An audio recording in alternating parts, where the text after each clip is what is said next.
நாட்டில் உள்ள குறு சிறு மற்றும் நடுத்தர தொழில் நிறுவனங்களின் வளர்ச்சியை ஊக்குவிக்கவும் புதிய தொழில் முனைவோர்களை உருவாக்கும் வகையில் பிரதான் மந்திரி முத்ரா கடன் திட்டம் தொடங்கப்பட்டு 10 ஆண்டுகள் முடிவடைந்துள்ளது.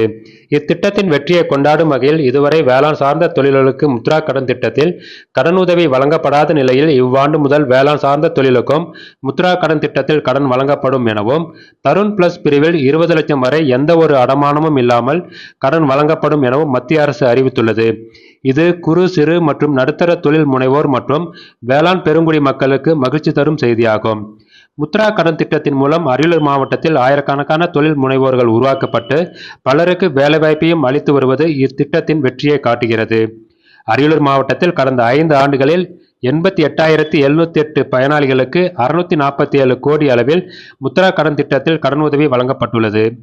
இது குறித்து அரியலூர் மாவட்டத்தின் முன்னோடி வங்கியான பாரத ஸ்டேட் வங்கியின் விழுப்புரம் மண்டல மேலாளர் ஜவஹர் கூறும்போது, வருடங்களில் அரியலூர் மாவட்டத்தில் இருக்கும் தொழில் முனைவோர்கள் பல்வேறு வகையான முத்ரா, சிசு, கிஷோர் மற்றும் தருண் கடன்கள் பெற்று பயனடைந்துள்ளனர். இதன் மூலம் சுமார் 88,708 பயனாளிகளுக்கு 647 கோடி ரூபாய் கடன் கொடுக்கப்பட்டு வர்த்தகம் நடைபெற்றுள்ளது. தற்போது இத்திட்டம் மிகவும் சிறப்பாக செயல்படுவதன் காரணமாக 2024-25 ஆண்டில் மரியாதைக்குரிய நமது பாரத பிரதமர் தருண் பிளஸ் என்ற புதிய திட்டத்தை அறிமுகப்படுத்தியுள்ளார். அதன் மூலம் 20 லட்சம் ரூபாய் வரை எந்தவித ஒரு பிணையமும் இல்லாமல் தொழில் தொடங்க தொழில் முனைவோருக்கு கடன் வழங்கி வருகின்றோம். பாரத ஸ்டேட் வங்கியிலிருந்து எங்களுக்கு தொழில் அபிவிருத்திக்காக கடன் வழங்க வேண்டும் என்று அணுகிய பொழுது உடனே கடன் வேண்டும் என்று சொன்னாங்க. அவர்கள் எந்த ஒரு செக்யூரிட்டியும் இல்லாமல் அன்செக்யூரிட்டி லோன் 40 லட்சம் ரூபாய் கொடுத்தார்கள். இந்த 40 லட்சம் ரூபாயை வைத்து ஒன்றரை வருட காலம் சிறப்பாக வியாபாரத்தை நடத்தினது. அதன் பிறகு என்னுடைய வியாபாரம் நல்ல முறையில் அபிவிருத்தி அடைந்ததால் எனக்கு பண தேவைகளும் சற்று குறைந்தது. தொழில் கடன் வேண்டும் என்று அப்ரோச் பண்ணும்போது மாவட்ட தொழில் மையம் மூலயமா ஸ்டேட் பேங்கில் வர சொன்னாங்க.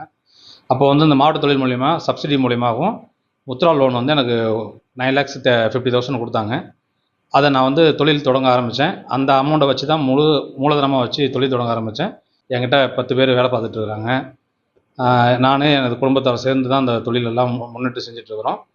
இதில் இந்த கடன் குறைந்த வட்டி, இரண்டாவது சப்சிடி, இது ரெண்டும் எனக்கு அரசாங்கத்தின் மூலயமா கிடச்சிது.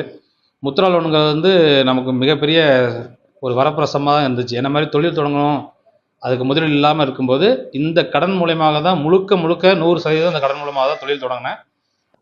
டிடி தமிழ் மற்றும் ஆகாஷ்வாணி செய்திகளுக்காக அரியலூர் செய்தியாளர் ராம்குமார்.